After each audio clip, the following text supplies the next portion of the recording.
This is Eye on Bankruptcy, brought to you by the American Bankruptcy Institute.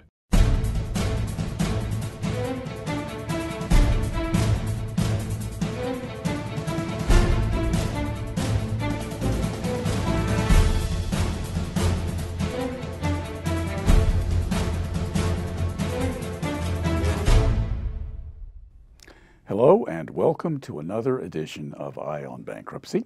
I am Bill Rochelle, ABI's editor-at-large and this month's host. Eye on Bankruptcy is a monthly show covering current legal developments produced by American Bankruptcy Institute. We come to you from ABI studio in Alexandria, Virginia, just outside of Washington. Our website, eyeonbankruptcy.com, contains an archive of more than 4 dozen programs featuring leading practitioners, judges, and scholars. The show qualifies for an hour of CLE credit in states where it is pre-approved. Today, we will focus on bankruptcy and appellate court opinions from the past month. Included are several of note for both commercial and consumer practitioners. This month's docket includes a Third Circuit opinion on breakup fees in the long-running Energy Futures holding case, a BAP opinion creating a circuit split on the court's authority to find contempt, and another ruling dealing with Chicago's infamous parking ticket fines. We will cover perhaps 9 opinions in all today, each one discussed previously in Rochelle's Daily Wire. If you are not already subscribing to this free benefit for ABI members, I encourage you to do so on the ABI website. Today, we are honored to have 2 guests who are well qualified to discuss these cases. Judge Kevin Carey was appointed to the Bankruptcy Court in the District of Delaware in 2005 and served as Chief Judge from 2008 to 2011. He began his judicial career as a bankruptcy judge for the Eastern District of Pennsylvania in 2001. He has served on several important committees of the Judicial Conference of the United States and for the Third Circuit Judicial Council.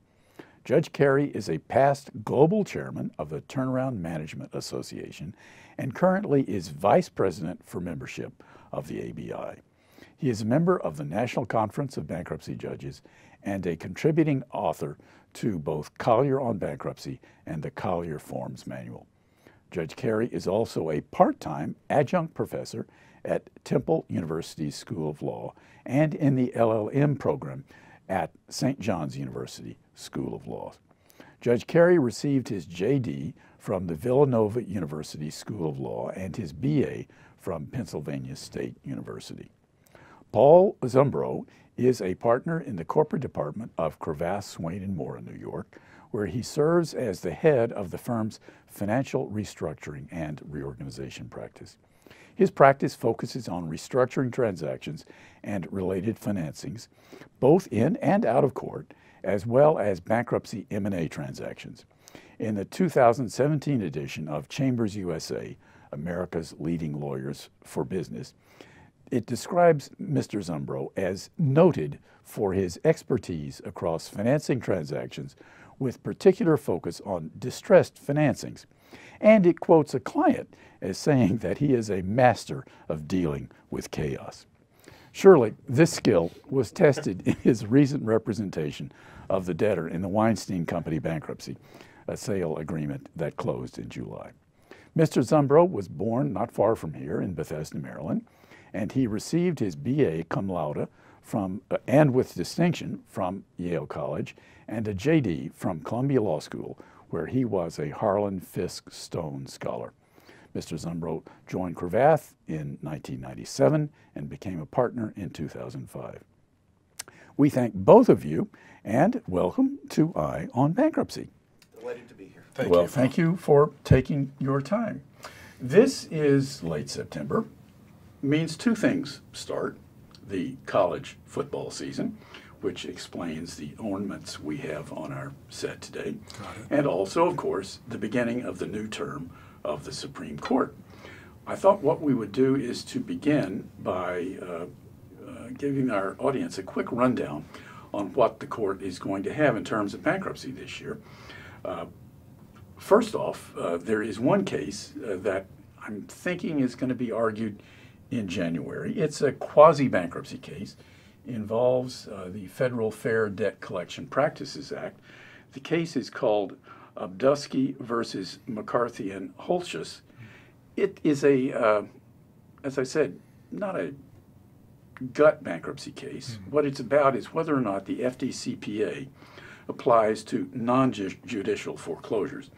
This is going to be a very important case for people who stand to lose their homes through foreclosure in states where foreclosure is not done in court. There are a couple of other cases that we need to mention because they will be considered by the Supreme Court at what's called the Long Conference on September 24. Following the Long Conference, the court will enter orders probably on September 27, listing the cases where they have either granted or denied certiorari. So in the two cases I'm going to mention, we very well may have a response from the Supreme Court on the 27th of September. The first one is called Credit One versus Anderson. This is an appeal from, or an attempted appeal from the Second Circuit dealing with arbitration. Previously, the Second Circuit had held in a case a few years earlier called MBNA versus Hill that an arbitration agreement would be enforced, thus precluding a class action alleging systematic contempt of the automatic stay. Well, the Anderson case dealt with a class action alleging systematic violation of the discharge injunction, and as a surprise to many people, the Second Circuit held that the arbitration agreement would not be upheld. And a lot of folks think that the case or the decision was wrong based upon Second Circuit authority. There is, however, no circuit conflict as yet on this, so although it raises an extremely important and extremely interesting and difficult issue, I'm not sure that the justices are going to jump into this because we don't have a clear circuit split as yet. The pitch that's being made is that the Second Circuit's decision is clearly wrong, so they say, under Supreme Court authority, but we'll have to wait and find out what happens. Another case to be considered on the Long Conference is Noble Energy versus ConocoPhillips. This is a case which I also think is a long shot for granting of cert. The two sides really don't even agree what the question presented is. It doesn't come from the federal courts. It's on certiorari to the Supreme Court of Texas, where frankly it may very well be that the Texas Supreme Court and the lower courts simply misunderstood fundamental issues about executory contracts, what is or is not an executory contract. The case is extremely interesting and extremely complex, but I'm not sure the Supreme Court's going to want to jump into that one. We'll find out if there is a grant of certiorari in any bankruptcy cases on September 27. ABI is going to report that perhaps in my column on the 27th to the 28th of September. But sometimes the Supreme Court doesn't get around to announcing their decisions right away. It may take several days, up to a week perhaps, especially when they reschedule a case for a subsequent conference. That often takes a while before it comes down. Now then, what we want to focus on to begin with right here is a couple of really interesting cases where there are circuit splits that are on the cusp of having certiorari petitions filed. And I'm going to want to explore both the merits of these with you two folks and your thoughts about whether or not the Supreme Court ought to jump into it. The first is a case that has been covered before in these ION bankruptcies and in my column called Lorenzen versus Taggart out of the Ninth Circuit in April, where the Ninth Circuit held that a good faith belief that you are not violating the automatic stay is absolution from contempt. Right. In other words, you can't be held in contempt of the automatic stay if you had a good faith belief that you were not violating the stay. But they didn't stop there. They went on to say that you can't be held in contempt even if your belief is unreasonable. Wow. So kind of sounds like in the Ninth Circuit. It's hard to prove contempt. That's right, of Yeah. either the discharge injunction or the automatic stay. A petition for rehearing was denied on September 7, and counsel for the debtor, who got his ears pinned back in the circuit, has promised that he will file a certiorari petition. So do you all think that this is something that the Supremes ought to get into? I don't know. Look, it seems that by now, creditors ought to know that there is such a thing as an automatic stay and a discharge injunction. And, if there's any doubt about whether there might be a violation, we get the motion that says, out of an abundance of caution, Yes. we seek the court approval to do what it is we want to do. On the standard, look, I've always believed, and it's pretty standard in courts in the Third Circuit, is that if you act intentionally to do something, and it turns out that it's in violation of the stay, you can be subject to penalties. And I think that's the right thing. The stay has an effect not just to protect the debtor, but it protects other creditors as well. It keeps the allocation of estate wealth and value in the hands of the bankruptcy court so that it's fairly distributed. And that's my view about it. No, that's a fair point. I mean, both of these cases, on their face, when you hear your statement of the issue, which is that you can, even if you're acting unreasonably, as long as you're in good faith, it sounds ridiculous. Both of them, the facts are a little bit different. I mean, they both had, I think the creditors weren't acting just arbitrarily. I think in both cases, in one case, I think there was some issue of California law and how the subdivision worked, and they consulted and got someone who advised them you can't foreclose on only part of the thing because... Well, that's what's interesting about it, because they clearly were acting in good faith. They were acting in good faith. In both cases. Wrong. They were wrong. In one case, I think there was a state court who had ruled in their favor on the issue, and so in the other case, they had gotten legal advice that you can't foreclose on part of a parcel. And so in both cases, they weren't acting sort of voraciously like a creditor. They were acting under advisement. But to the judge's point, it would have been very easy for them to just get the court to bless it. Say, make a motion and say, we believe we're entitled to, particularly in the first one where the court had already ruled that the lien only attached to half of it. The bankruptcy court would have said, no, you can only foreclose on your half that's still subject to the lien, and there would have never been an issue. So I think you're right. They should have just sought the court's advice. And the other case that Mr. Zumbro was talking about is IRS versus Murphy, decided by the First Circuit on June the 7th, where they rejected the notion that good faith is a defense. So we have a very current circuit split. Right. Deep. It was pre-existing anyway, but that was because it was the IRS, and they wanted to rule against the IRS. Well, that's probably right. But because this is an issue that does affect the government in some cases, the Supreme Court is probably going to ask for the opinion of the Solicitor General in terms of granting or denying cert. That means that disposition of the upcoming cert petition is going to be delayed. So I'm pretty sure that this case will not be heard in the upcoming term because the Solicitor General probably is going to weigh in, and it takes neighborhood 3 to 4 months for the SG to put in a brief. The other case that is very attractive for Supreme Court review involves the automatic stay in the terms of whether or not it's automatic. The 2nd, 7th, 8th, and 9th circuits all hold that if you're holding property that you repossessed before a debtor files bankruptcy, you've got to give it back. Yeah, and there are lots of jurisdictions where the circuits haven't spoken, but lower courts have said they're of the same view. So in other words, if somebody's car gets repossessed and they file Chapter 13, what happens, Judge? if I had the case, and I had cases like that when I sat in Philadelphia, it was give it back. Immediately. Huh? Immediately. And if Does the debtor have to request the turn back? Or? well, normally the debtor's counsel will get to the bank counsel and say give it back. Right. The bank will then say no. And so the debtor comes to the court on a motion, drags the lender in, and what I would typically do is explain to the lender that the car had to go back. Mm-hmm.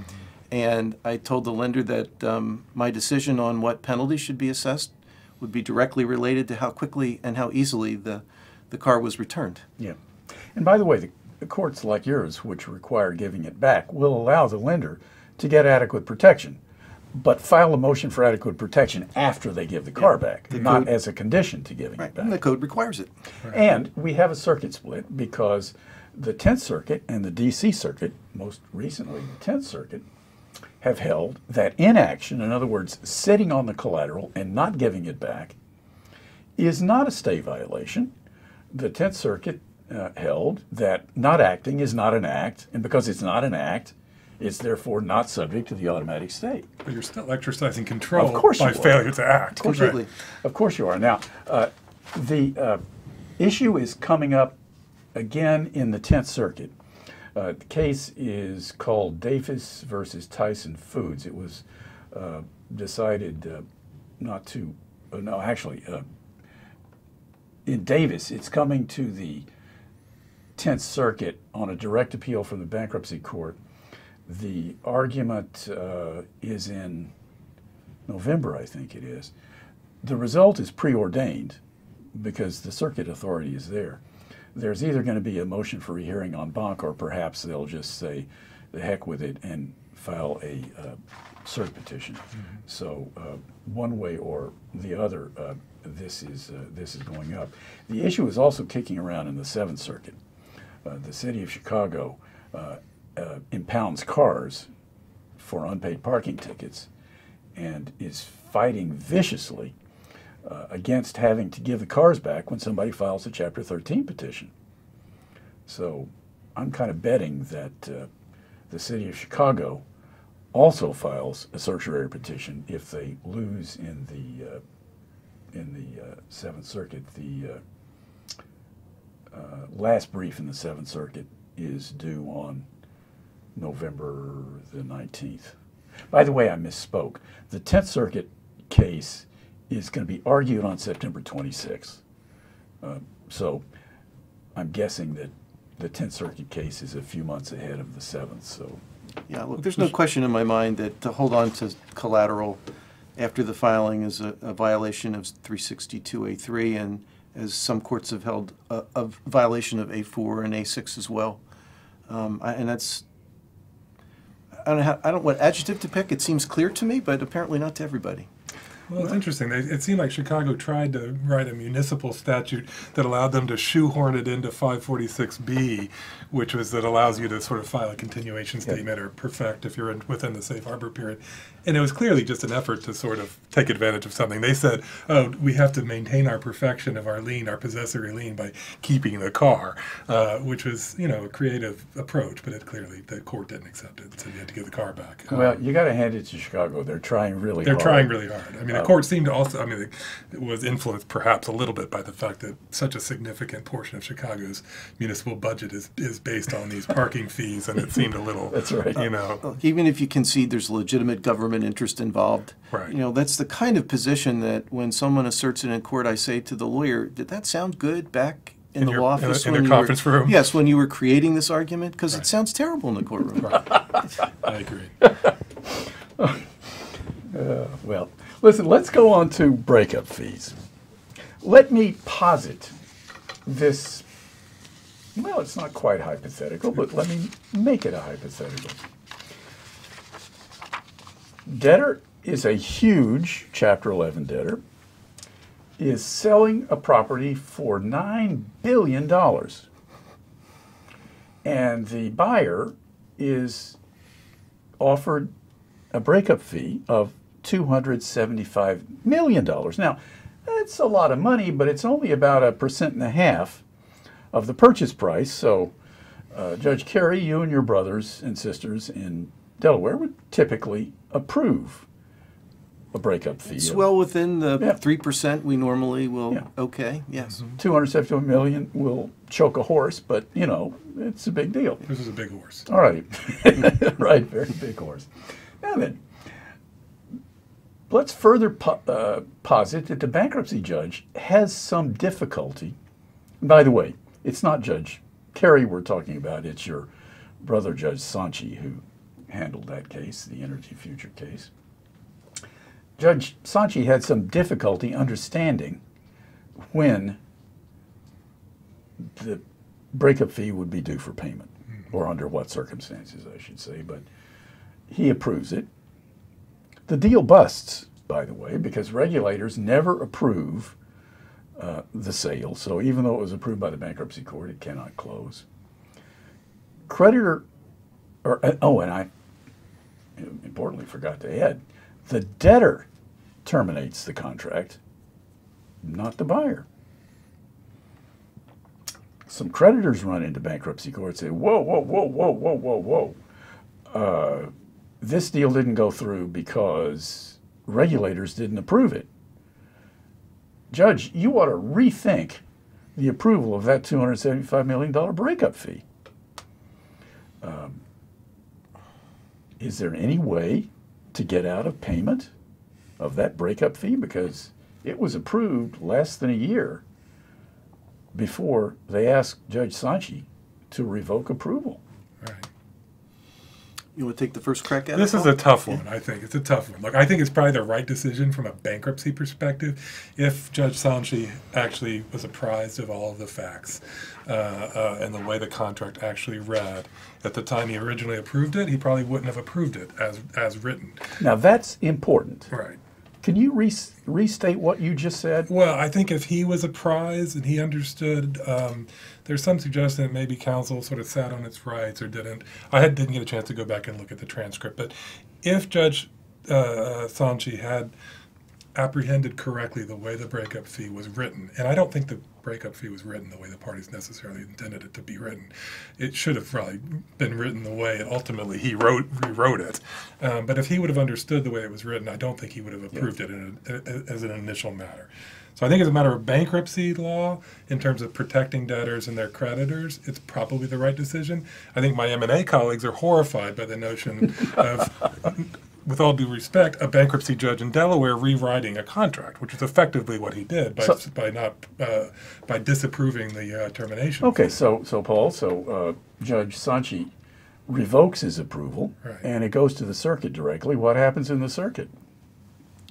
Well, I'll turn that over to you, but there was a 2-1 decision. In a 2-1 decision, the circuit affirms the bankruptcy court decision. I'd like to focus a little bit on the dissent, on the one part of the 2-1. The dissent was written by Judge Rendell, who was formerly a bankruptcy lawyer and has lots of bankruptcy experience. I know because I had some of that experience with her when I was in practice in Philadelphia. But I also want to set some background. You know, the Energy Futures case was a huge case, well and hotly contested at almost every turn. I don't know how many appeals have been taken from bankruptcy court orders. I think Judge Sanchi said something crazy like 30 appeals. There were a lot, Yeah. and some still pending. And when a judge is faced, and this is not from anything I've heard from Judge Sanchi, I'm speaking only of my own experience, when you get a case that large, that's so complex and so hotly contested, it's very hard to know everything, which is why Judge Sanchi was very careful in asking questions at the breakup fee hearing about just under what circumstances it would be paid. Right. And it turns out, in his view, he was not accurately told responses to his questions. And so a year later... That's important. Yeah, that's important. He was because not accurate. your point is a court in this type of situation, by necessity, relies on the parties for candor. We have to. And, of course, Yeah. right. So, you know, I guess I'm glad first I don't have that case. But the comment I'll make about Judge Rendell's dissent is, look, she said, buyers need certainty, to your point about your M&A guys, right? Buyers need certainty, and they didn't have it here, and she disagreed. She said reconsideration should not have been granted Interestingly, in her opinion, she talks about ASARCO, which is, I think, the Fifth Circuit's decision on standards for breakup fee, which is different actually from the Third Circuit's standard. Third Circuit has an administrative expense standard. The Fifth Circuit has a business judgment standard, but she doesn't go into that difference. So look, as a judge, you can be, and I'm not saying Judge Sanchi was, but it's easy to be in a spot where you can't look at every piece of paper, every page, and you do rely on counsel to accurately answer your questions. And he has the right questions. Well, there is a fundamental difference in focus between the majority and the dissent. Judge Rendell in dissent focused on the party's correct understanding. The majority, however, the other two judges, looked at the bankruptcy judge's misunderstanding as being the pivotal factor. And I think that's really critical. And frankly, having, when Judge Sanchi wrote his opinion, read some of the transcript very carefully, he was very nice to counsel because he didn't lay it on the line. He could have said, although he didn't, that he was fundamentally misled. Right. He could have said that. I mean, but nice man that he is, he didn't want to criticize counsel because maybe it wouldn't have been fair if he did. Well, because you never know. Not just the judge can be overwhelmed, and I'm not saying this is what happened, but lawyers can be overwhelmed by the enormity and complexity of what's going on. Exactly. That's true. Right. I mean, it's hard to hold someone to some statement made in a hearing on a transcript when you have to 1,000 different things going on. That's exactly right. I mean, that's really is. But I also thought it was interesting, going back to what you said about the dissent. It depends on when you're looking at it, right? The dissent said it's not fair, putting aside the whether it's a business judgment standard or an administrative expense standard. She said it's not fair to run it through the administrative expense standard twice in Delaware, right? We've already done that. And to go back, of course there's no benefit to the debtor now. Now that the deal is dead, of course there's no benefit to paying $275 million. It's almost a foregone conclusion that if you look at that analysis today, sitting here, it's not going to get approved. But it's one of those things, I think it goes a little bit to finality, and finality of bankruptcy court orders being very important. But I think in the particular circumstances here, the result was probably right. Look, at the end of the day, I think from the majority standpoint, the way I interpret it is, look, the trial judge says he made a mistake, and he corrected it. Right. And from an appellate court standpoint, it seems to me there's some dynamic which would impel them to say, that's a good thing. Mm-hmm. Yeah. Mm-hmm. Well, one last comment I'll make is that this may not occur again, because one of the things that the majority said was that if the facts were anything less, and that was the court's words, the result could have been different. Right. So this may not happen again. But it also goes, just for, if any M&A colleagues are watching, the importance of drafting, making sure you draft it correctly. If you mean for the termination fee to be if either the debtor or the seller, either the seller or the buyer terminates, it should say that. Well, and understanding the point you made, Bill, about the amount of the breakup fee that's so large here, you would want to make sure, use a demonstrative exhibit, whatever, that the judge understands the circumstances under which the breakup fee would be paid or not. Exactly. Right. Well, let's move on to the Fair Debt Collection Practices Act, otherwise known as the FDCPA. You will recall that in 2017, newly appointed Justice Neil Gorsuch wrote his very first Supreme Court opinion in the FDCPA case called Henson versus Santander. The holding in that case is generally thought of to be the following: that if a debt collector, otherwise subject to the FDCPA as a debt collector, buys a debt outright, isn't collecting it for somebody else, but buys it outright, in that instance, owning the debt collector is not subject to the FDCPA. Now, gentlemen, let me ask you, is that a correct statement of the law? I think so. With respect to that particular debt, yes. But if the debt collector is generally in the business of collecting debts, whether on behalf of others or for its own account, I think this case that recently came out suggests To the contrary, it is subject to the FDCPA. Whether you're collecting something you own or on behalf of others, if your business is collecting debts, then you're subject to the consumer protection of the FDCPA. This is a decision from the Third Circuit called Tepper versus Amos Financial, written by somebody we know. Tom Ambrose, circuit judge, also the other circuit judge on the Third Circuit with bankruptcy practices experience. He made a couple interesting comments in the opinion that he wrote. He said, look, not all who collect debt look like the classic repo man. Mm-hmm. And because this is a different kind of question that the court was considering, he said, well, just because someone looks a little bit different doesn't mean they fall within the ambit of the act. They do. And he said, and when they do, they open themselves up to penalties. Yeah. Well, what's interesting about this case is that Justice Gorsuch, in his opinion a year and a half ago, left this particular issue wide open. He specifically said, we are not deciding this issue, which came up a year later in the Third Circuit. And Tom Ambrose read the statute correctly and came down with what I think pretty much everybody's going to think is the correct result. The effect of that is, in some ways, Henson versus Santander is not going to be terribly important. I think that's right. Because this issue could have been raised in Henson versus Santander, but it wasn't. Right. So in some ways, the Henson case may as well not have existed. Well, let's move on to...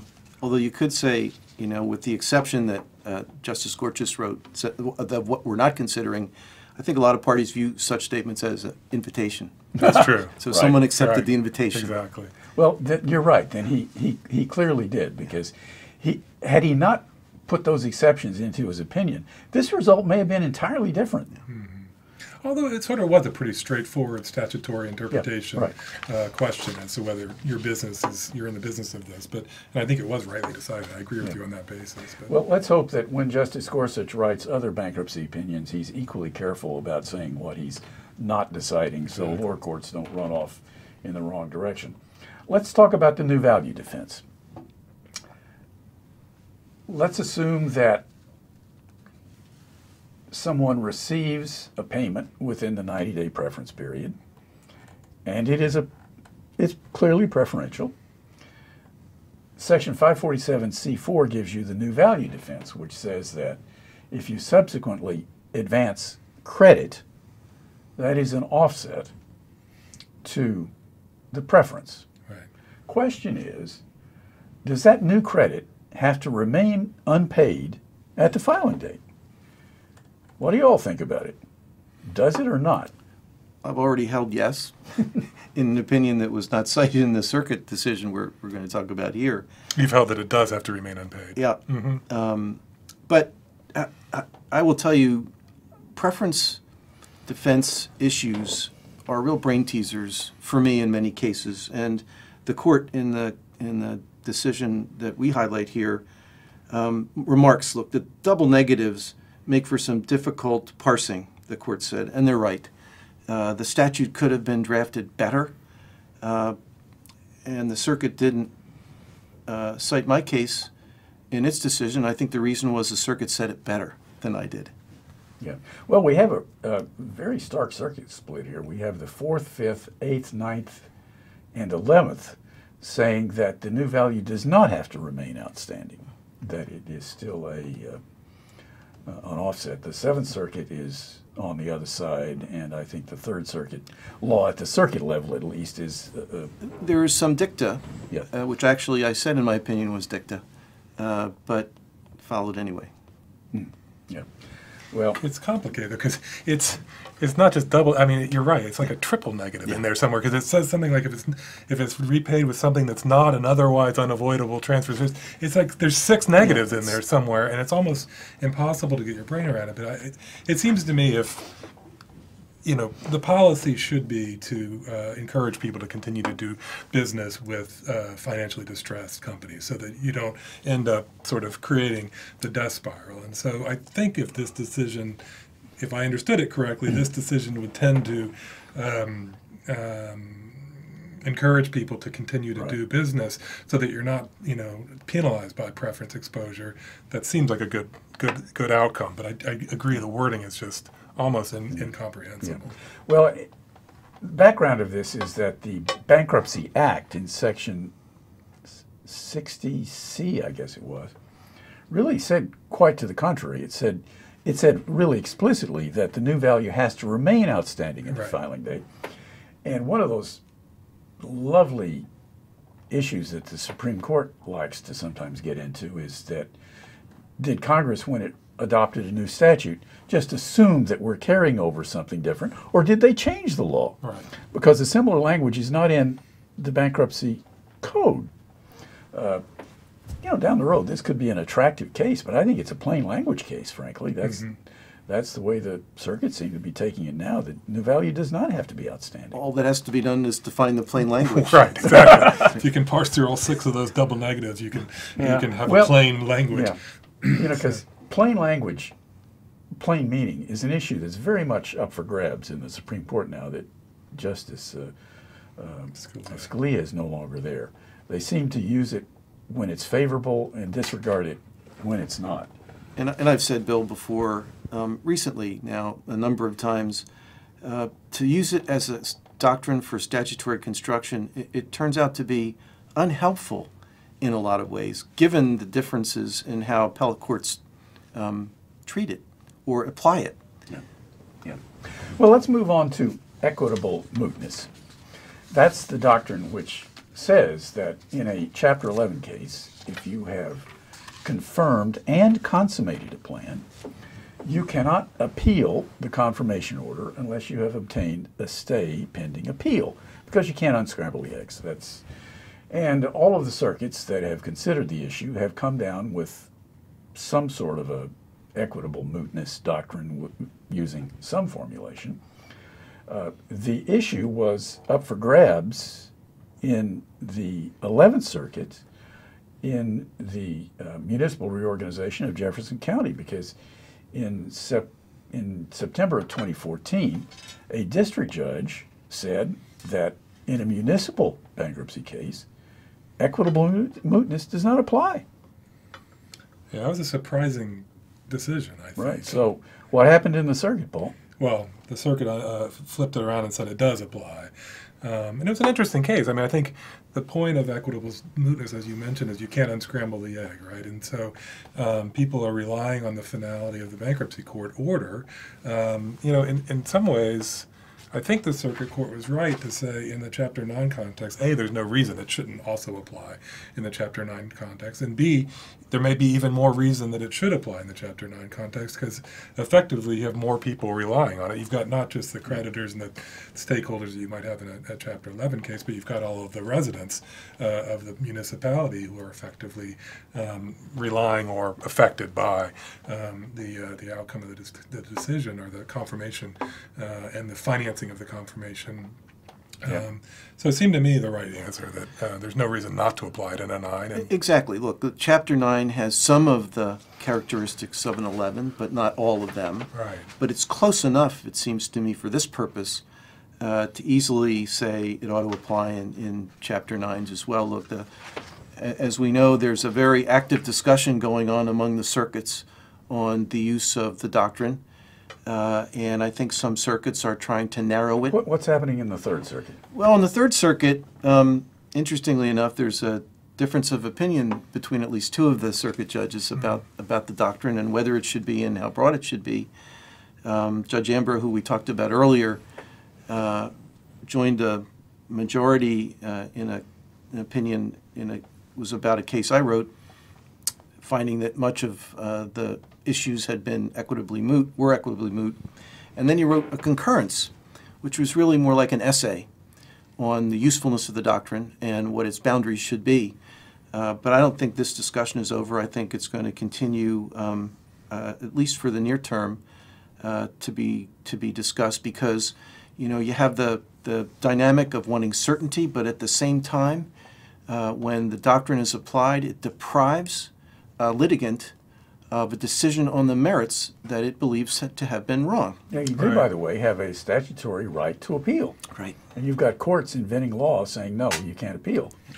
Right. It's challenging though because you need to get that stay, and do you have to post a bond in a big case like this, or are the appellants really going to be able to post a sufficient bond? Because the damages of a carefully and over a lot of times long period of time, a plan has come together, and there's a lot of people relying on it. There's oftentimes a lot of money at stake, and if one parochial interest is not able to get, if your confirmation objection was overruled and the plan was confirmed, it's going to be very tough to get that stay pending the appeal. That's why it's a bit of a challenge. It is, and in Tribune I offered a stay, but I said that you'd had to post $1.5 billion bond. Right, exactly. For reasons which are completely understandable, the appellants didn't post a bond. Right.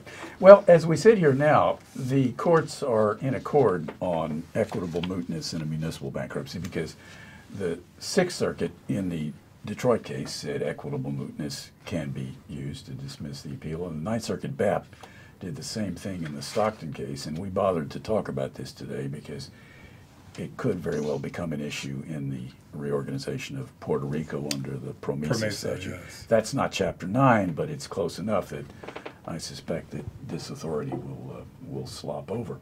Let's move on to the Fifth Amendment. Oh my God, the Fifth Amendment. I'll plead the Fifth. In bankruptcy. Let's posit this situation. You're counsel for a debtor corporation that's been looted by its officers or directors. So in Chapter 11, you get a 2004 discovery order to take the deposition and require production of documents by an executive whom you think looted the company.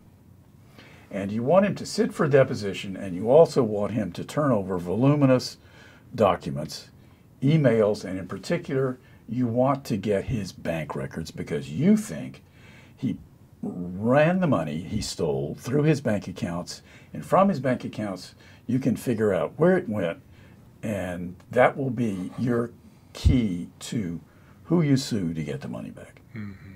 Now then, in bankruptcy, can he be compelled to testify and turn over his bank records?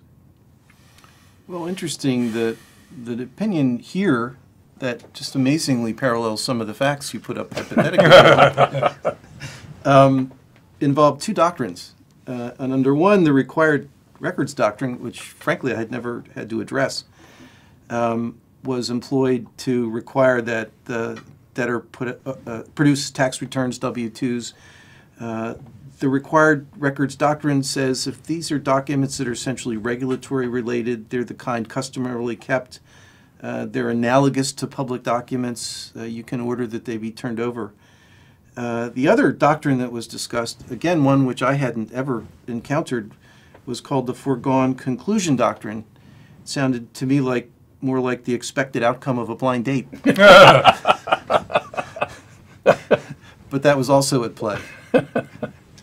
Well, in bottom line, what, if anything, could this man be forced to turn over?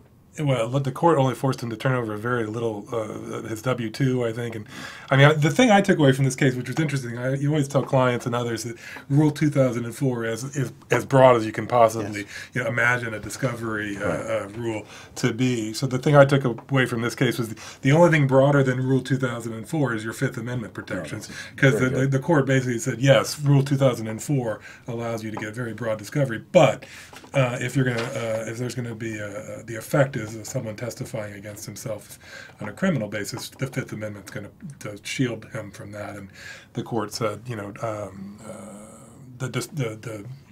production of documents can have a testimonial effect, which I think is right. I mean, it's interesting that we ran into some of these issues without getting into the details. We ran into some of these issues in the Weinstein case, and Judge Walrath allowed discovery of certain documents to allow parties to protect their criminal positions, and it makes sense. So there's a tension there between making sure you have broad discovery in the bankruptcy context and either allowing a defendant to defend himself or allowing a defendant to rely on his Fifth Amendment rights. So it's an interesting interplay. Yeah. There is a price to be paid by he who invokes a doctrine, because in a civil case, the court can draw a negative inference from that. Correct. Well, and furthermore, it wasn't the end of the road for the trustee in that case, because you could get the bank records by giving a subpoena to the bank. Right. And you probably also, by pulling your hair out, could get tax returns, although they're probably fraudulent anyway.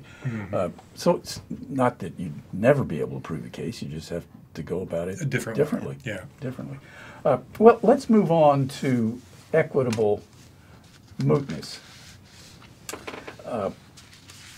The case that we've got on the agenda is from the Fourth Circuit on September the 6th, called Marbo versus McKinsey. This is a decision of the type we've never dealt with on one of these, and I almost never write about it in my column, because the circuit opinion was one paragraph, it was non-presidential, and it was per curiam. So why the Sam Hill are we talking about it on Eye on Bankruptcy if it was a tiny little nothing opinion from the circuit? Why do we care? Because you said we should, Bill. You told us that it was on the agenda. Well, it's interesting because the complaining party here was a competitor Right. of the professional whose engagement was being challenged based on whether the proposed professional was disinterested. But you can tell from the short opinion that the court didn't think it deserved a lot of time, and in fact didn't order oral argument, said in fact argument would not aid the decisional process, which is such an elegant way of saying you're wasting my time.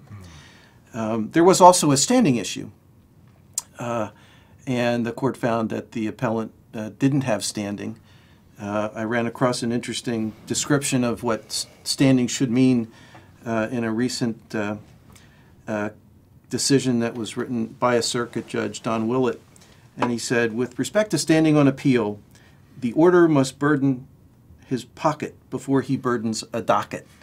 And here the court also found the complaining party had no standing. Well, what's interesting about this decision was they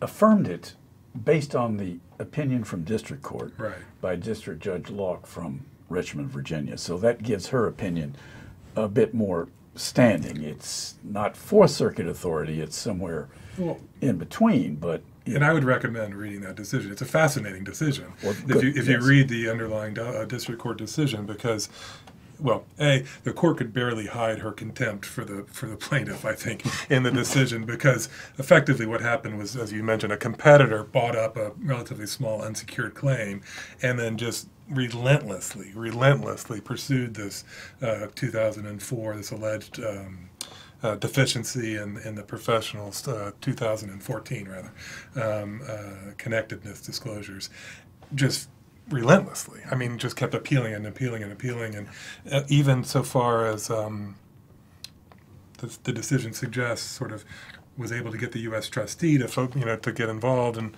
seek further disclosures.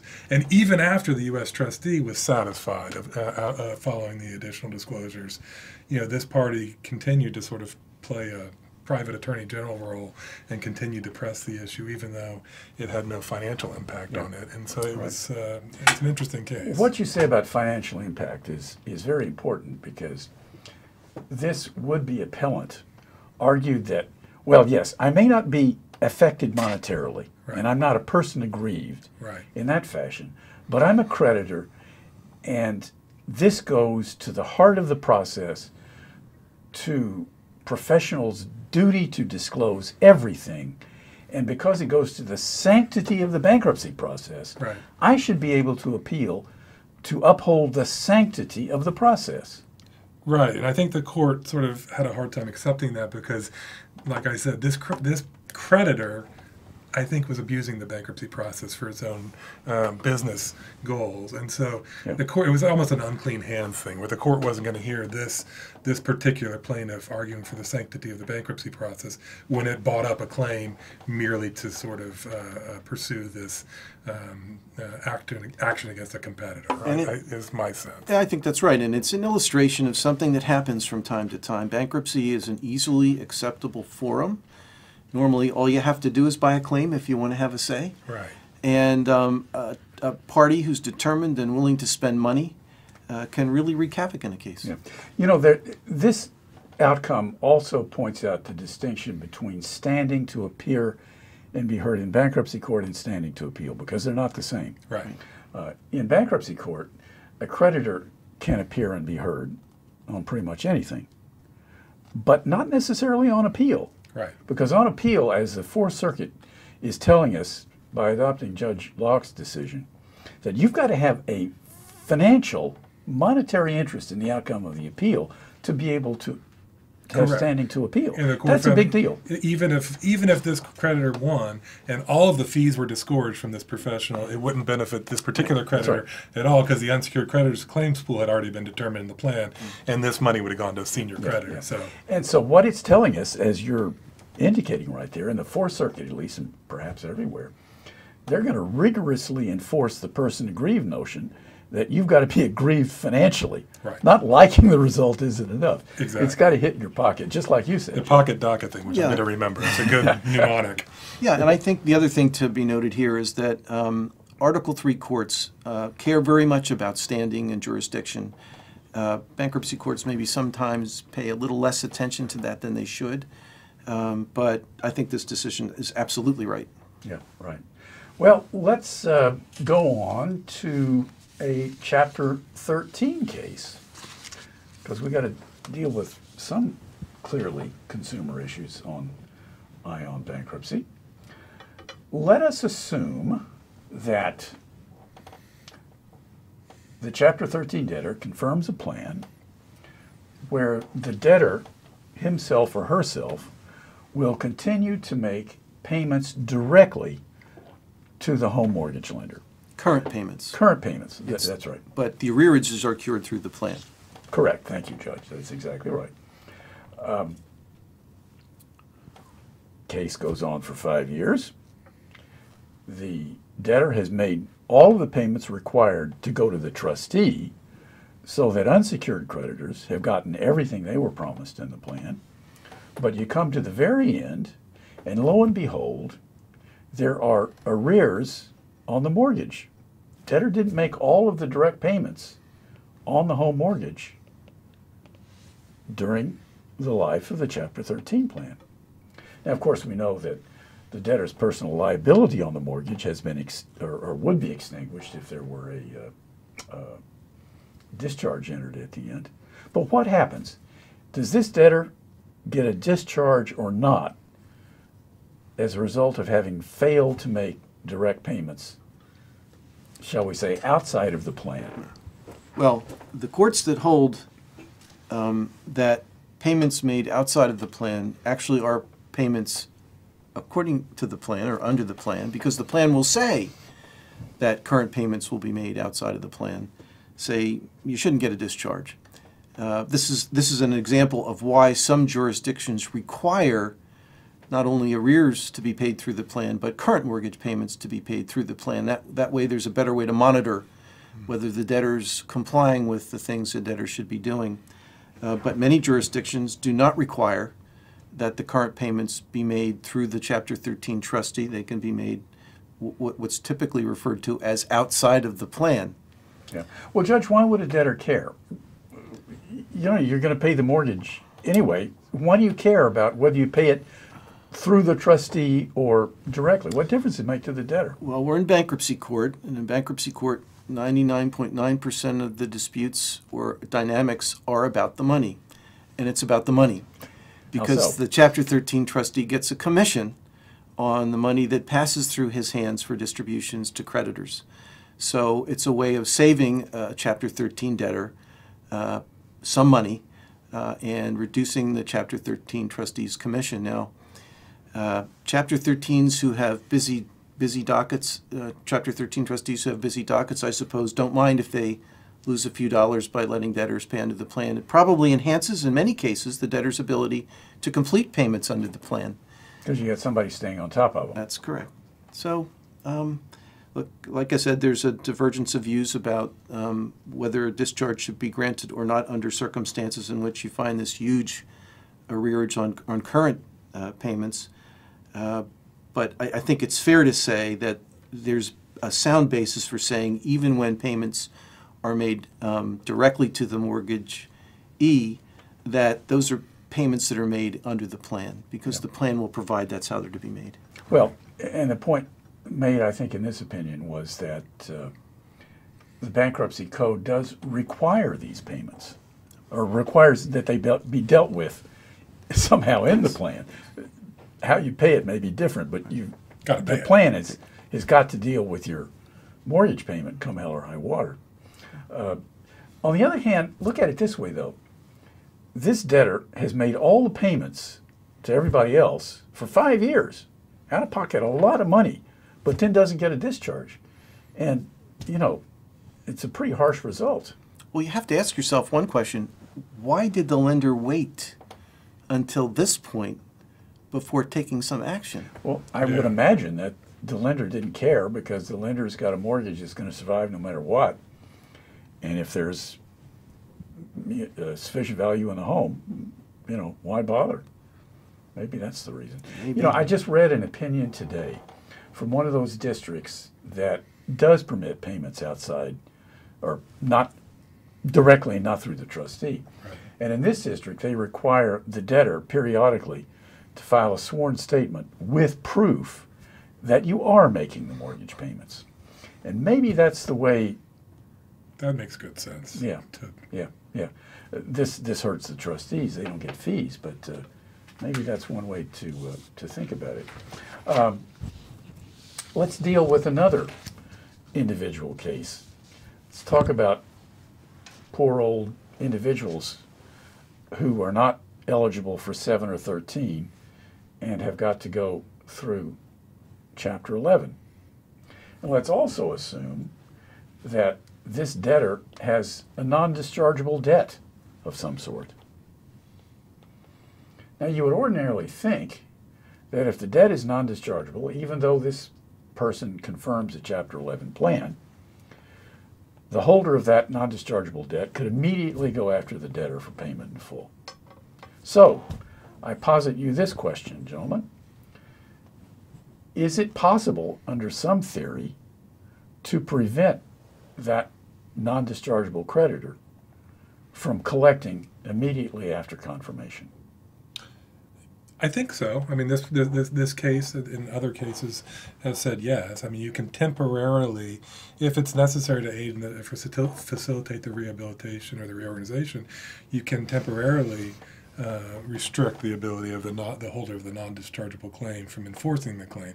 But the problem in this case was the way the plan was drafted. There was an injunction that was effectively a permanent injunction. So you can't say it's a non-dischargeable debt and yet you're permanently enjoined from enforcing it. It's sort of, the two don't sort of fit together. So I think the tension here was the courts are willing to aid or to facilitate the fresh start by temporarily or conditionally limiting a non-dischargeable claim holder from enforcing it, but you can't do something which effectively becomes a discharge. If I think I got that right. You did, and you know the thing is that some people think an individual 11 is just like a large 13, and it's not.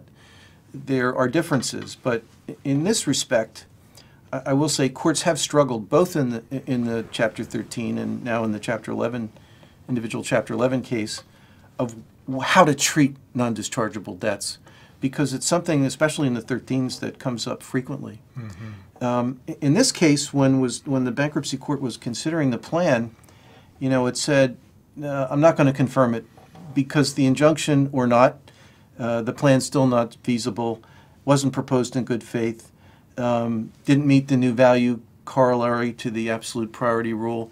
Frankly, I don't know why the court didn't just stop with feasibility and went on to consider other things. Now, I know sometimes, and I do it, you'll make alternative rulings in case your opinion gets appealed, and so you give the appellate court a menu from which to choose to affirm you.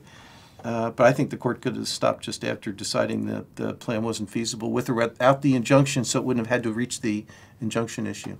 Ah, the old issue about dicta, huh? Well, you know, speaking of dicta, one of the first cases we discussed where a misunderstanding in the 11th Circuit was based on dicta from an old 11th Circuit case called Jet Florida. And then it took that circuit 20 or 30 years. That was a new value, the Yeah. new value case. That's right. Yeah, That's right. yeah, right. that's exactly right. Shows you the danger of dicta. Well, and from a trial judge's standpoint, even when something is dicta, you say, okay, so what weight should I give it, even if it's not controlling? I've twice in my career said a Third Circuit opinion contains dicta. I do it, and I do it with great care, because it's not something, at least from my standpoint, a trial judge ought to be eager to do. But it's your responsibility to figure out what's controlling and what's not. Well, they do think about it, obviously, before they write it. So you have to give the appeals court some credit, even if it is dicta. However, you know, the other case that we talked about that had some remarkable dicta was the Ninth Circuit case dealing with the good faith defense to the automatic stay, because that statement about you have the defense even if it's an unreasonable belief, that was dicta. It just sort of came out of the middle of nowhere and probably would do a lot of damage. And I had a discussion with my law clerk just the other day about what to say in an opinion that she's drafting. And, you know, my view has always been say less, not more. Right. Because then you get into the realm of unintended consequences. Yeah. And that may be one good example of that. Well, you know, what all this comes down to is maybe all circuit bankruptcy opinions should be written by Thomas Ambro or Judge Rendell. There are a couple of judges on I think it's the Sixth Circuit, who sat on the bankruptcy bench, which is a different topic because, wow, imagine if we had a specialized circuit for bankruptcy. Wouldn't our law be different? It would. Less interesting, though. And we have, well, because less interesting. You'd be out of a job. Because there would be no circuit splits after 20 years. Right. As it sits here right now, we have hundreds, literally hundreds of circuit splits.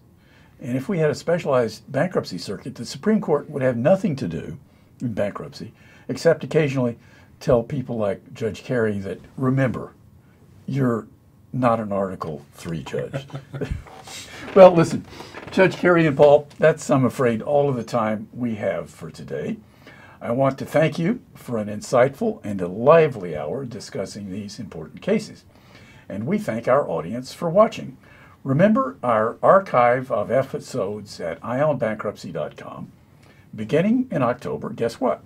Professor Charles Tabb from the University of Illinois will be our new host. Professor Tabb is one of the country's leading bankruptcy scholars.